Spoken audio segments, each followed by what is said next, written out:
English Bible Leviticus chapter 10:12. Aaron's sons Nadab and Abihu took their censers, put fire in them and added incense, and they offered unauthorized fire before the Lord, contrary to his command. So fire came out from the presence of the Lord and consumed them, and they died before the Lord. Moses then said to Aaron, "This is what the Lord spoke of when he said, 'Among those who approach me, I will show myself holy in the sight of all the people, I will be honored.'"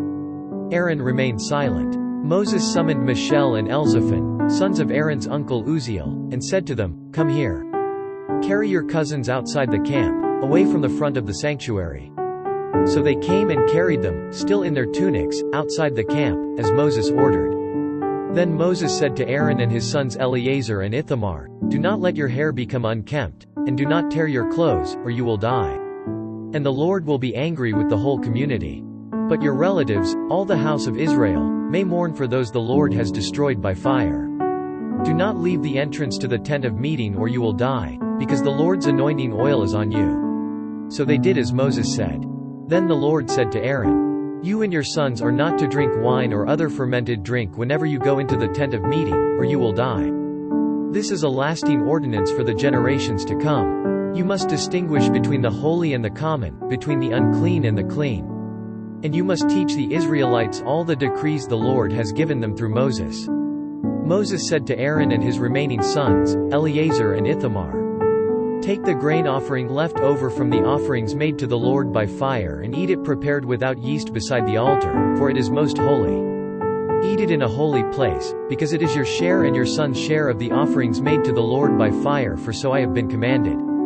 But you and your sons and your daughters may eat the breast that was waved and the thigh that was presented. Eat them in a ceremonially clean place. They have been given to you and your children as your share of the Israelites' fellowship offerings.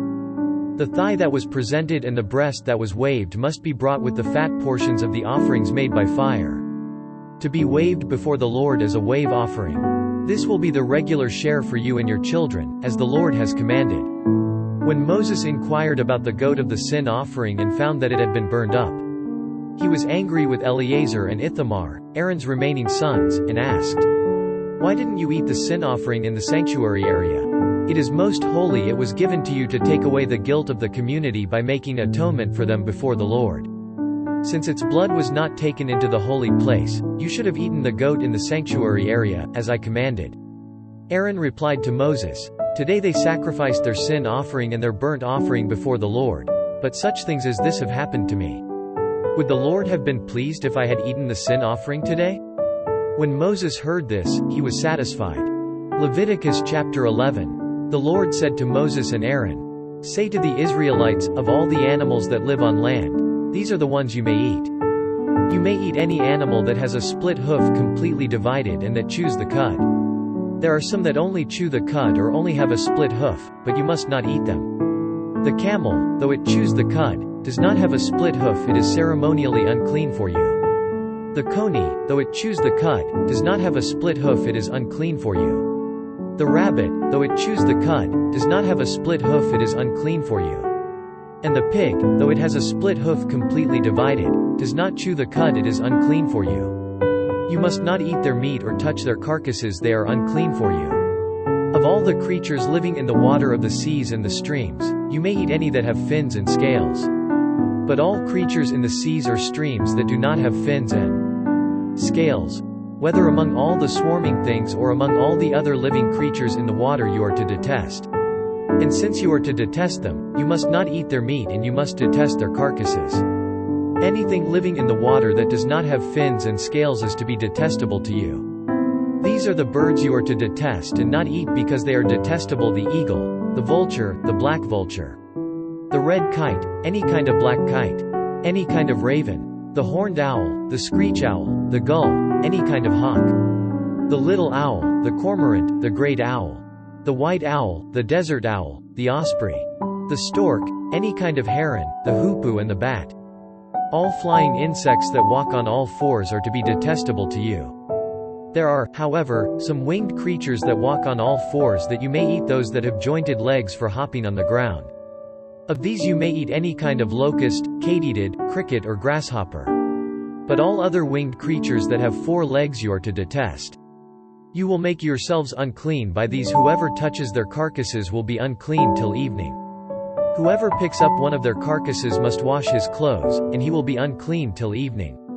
Every animal that has a split hoof not completely divided, or that does not chew the cud is unclean for you. Whoever touches the carcass of any of them will be unclean. Of all the animals that walk on all fours, those that walk on their paws are unclean for you. Whoever touches their carcasses will be unclean till evening. Anyone who picks up their carcasses must wash his clothes, and he will be unclean till evening.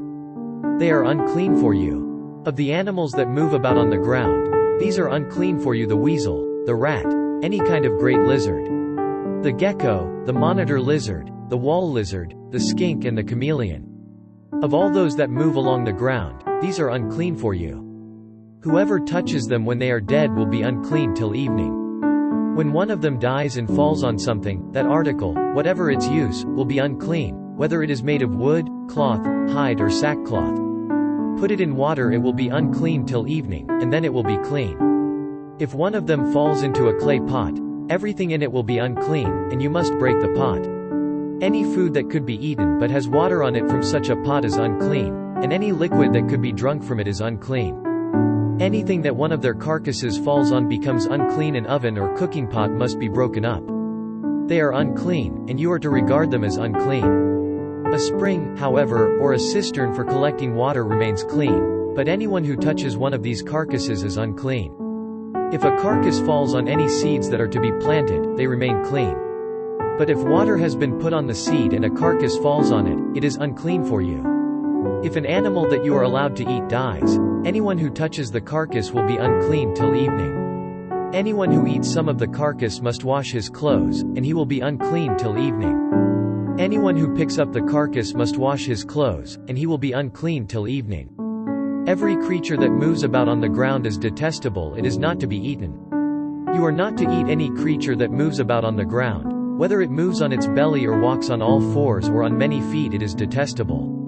Do not defile yourselves by any of these creatures.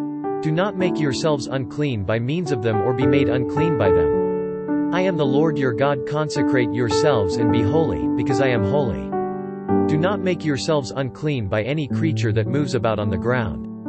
I am the Lord who brought you up out of Egypt to be your God. Therefore be holy, because I am holy. These are the regulations concerning animals, birds, every living thing that moves in the water and every creature that moves about on the ground. You must distinguish between the unclean and the clean, between living creatures that may be eaten and those that may not be eaten.